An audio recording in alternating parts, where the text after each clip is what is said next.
When the architect of the first atomic bomb witnessed the terrifying, blinding flash of a nuclear explosion in the New Mexico desert, his mind didn't immediately go to the science of splitting the atom. He didn't quote a modern physics textbook. He went directly to an ancient Hindu scripture, reciting a chilling line from the Bhagavad Gita spoken by Lord Krishna. That moment in 1945 fundamentally changed modern history, but it also revealed a terrifying, hidden truth that most of the modern world completely ignores. We arrogantly sit here in the 21st century, completely convinced that we are the absolute pinnacle of human technological advancement. We think the concept of a weapon of mass destruction was cooked up in a top-secret government laboratory just a few decades ago. But what if our modern nuclear arsenal is not a new invention? What if the most devastating, earth-shattering weapons ever conceived were not built with uranium and steel, but were actually deployed thousands of years ago on the blood-soaked battlefield of Kurukshetra? A lot of people miss this. But when you strip away the modern skepticism and actually read the literal, unedited Sanskrit verses of the Mahabharata, you are not reading a fairy tale about magic bows and arrows. You are reading a highly technical, terrifyingly precise historical account of advanced cosmic weaponry. You are reading the original blueprint for the destruction of the world. I've noticed that whenever modern historians or secular scholars talk about the epic wars of ancient India, they deliberately try to water down the scripture. They claim that when the texts describe an arrow exploding with the light of 10,000 suns, it's just poetic exaggeration. They say the ancient poets were just using their wild imaginations to make the story sound cooler. But I am going to be completely honest with you here. That is a massive, disrespectful underestimation of the Vedic texts. The sages who wrote down the Puranas and the Itihasas were not fiction writers. They were highly advanced seers who possessed a profound understanding of the fundamental frequencies of the universe. They didn't describe magic, they described a deeply complex divine physics that we are only just beginning to physically comprehend today. To truly grasp the absolute horror and the magnificent power of these weapons, we first have to understand the fundamental difference between a Shastra and an Astra. A Shastra is a physical weapon. It is a forged sword, a heavy mace, or a sharp spear. It is made of solid metal, it is held in the physical hand, and its destructive power is entirely limited by the biological strength of the warrior swinging it. But an Astra is something completely different. An Astra is a celestial, energy-based weapon presided over by a specific cosmic deity. It is not powered by gunpowder, chemicals, or physical tension. It is powered entirely by sound. In the ancient Vedic tradition, the entire universe is built on acoustic frequencies. Everything is a vibration.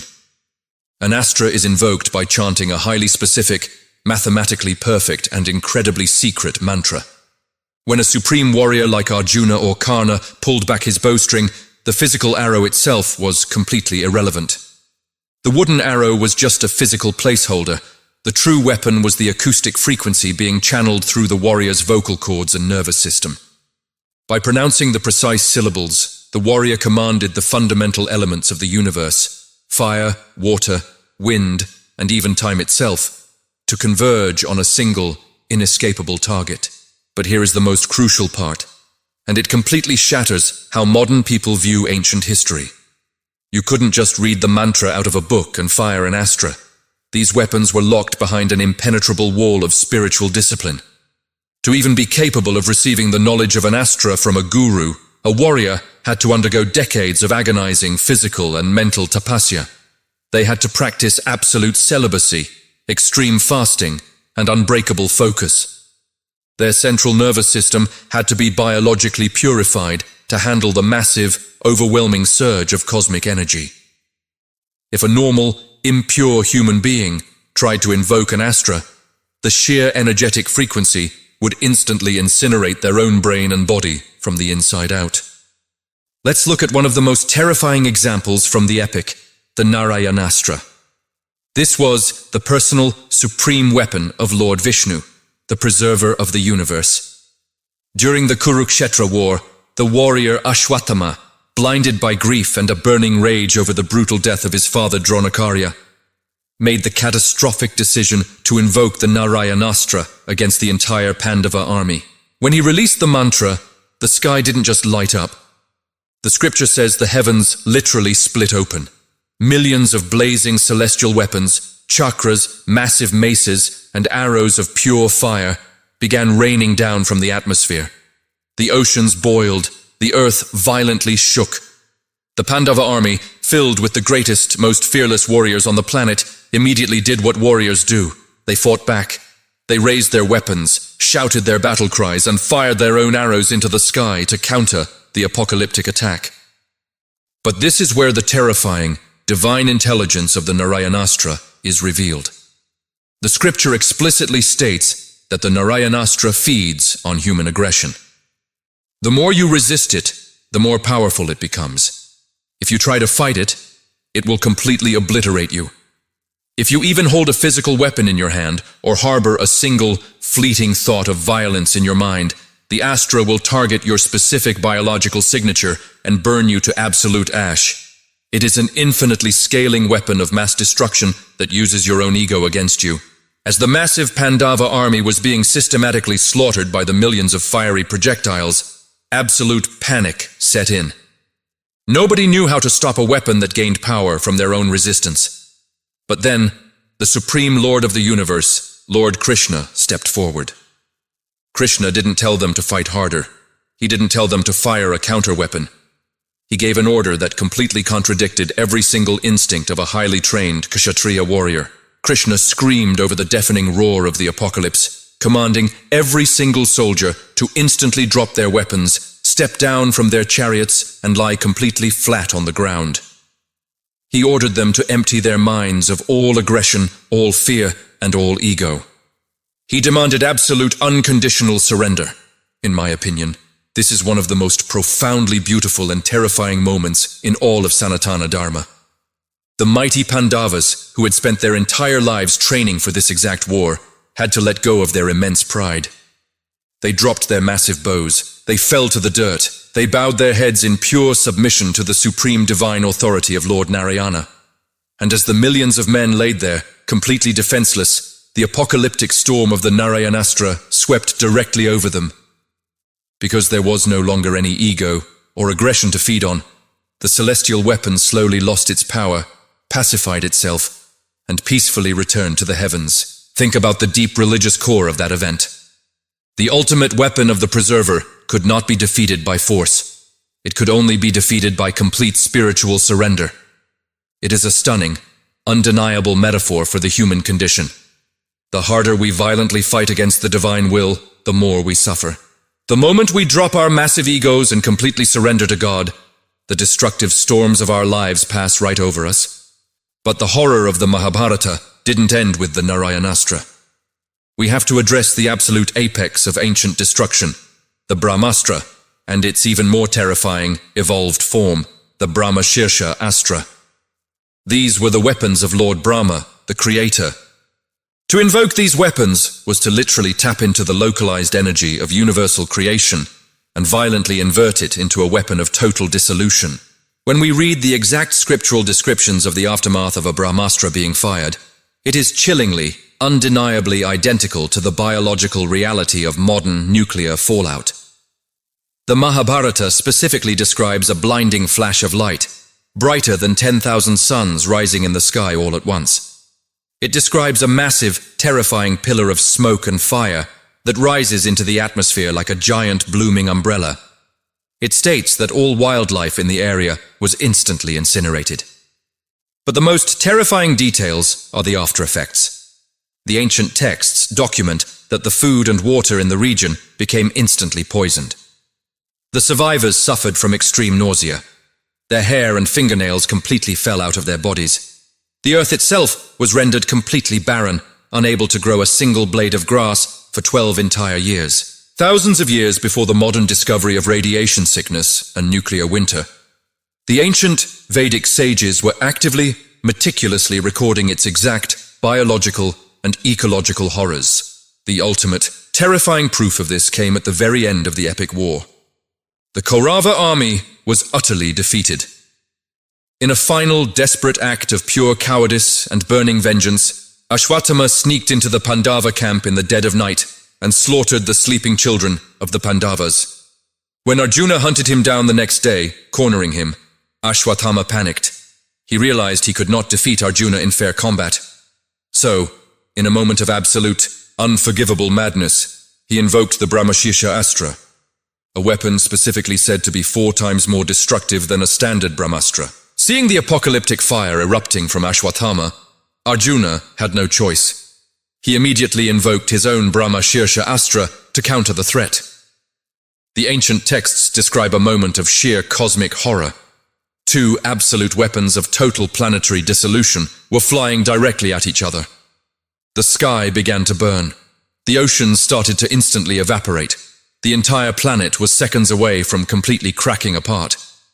The supreme sages of the universe, Narada and Vyasa, had to physically manifest between the 2 catastrophic energy waves, screaming for both warriors to instantly recall their weapons before reality itself was unmade. Here is where the true, separating line of Dharma is violently drawn. Arjuna, who possessed absolute purity of heart and strict spiritual discipline, was able to perfectly recall the apocalyptic weapon back into his own body. He had the immense power to destroy, but he had the even greater power to restrain. Ashwatthama, however, was completely consumed by toxic ego and hatred. He did not possess the spiritual purity to recall the weapon. He had pulled the cosmic trigger, but he lacked the divine discipline to stop the bullet. Because the weapon had to strike a target, and because he could not take it back, he maliciously redirected the apocalyptic frequency directly into the womb of Uttara, attempting to murder the last unborn heir of the Pandava bloodline.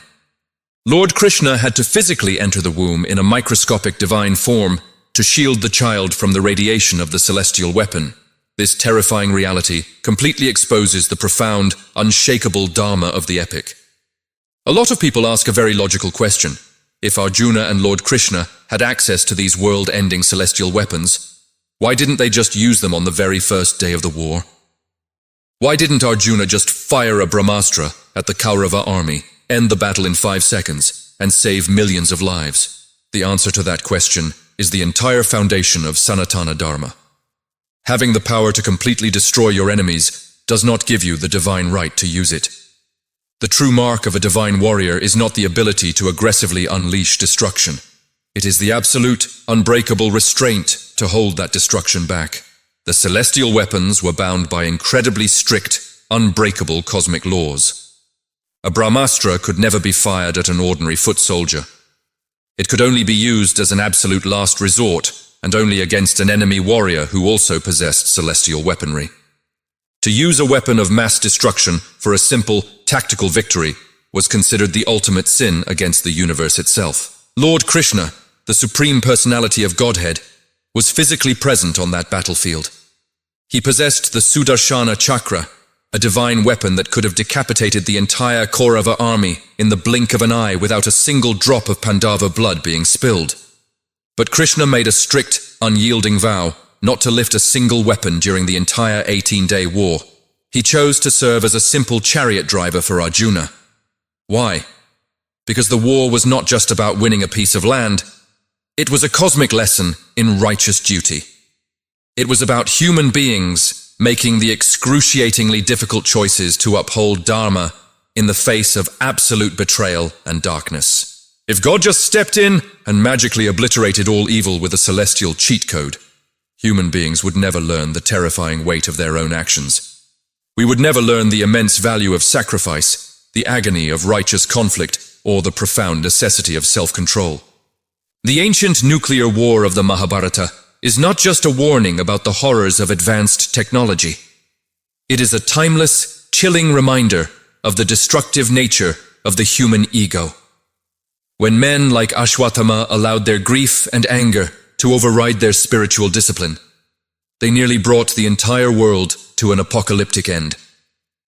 The weapons change, from sound-infused celestial arrows to uranium core missiles. But the fundamental flaw of the human heart remains exactly the same. The next time you hear a modern politician or a military general bragging about their massive nuclear arsenal, I want you to remember the ancient, blood-soaked battlefields of Kurukshetra. We have not invented anything fundamentally new. We have merely rediscovered the ancient blueprints of our own potential annihilation. But the absolute truth, the truth that Lord Krishna desperately tried to teach us all those thousands of years ago, is that true power is never found in the weapon. True power is found in the absolute divine restraint of the soul who refuses to use it.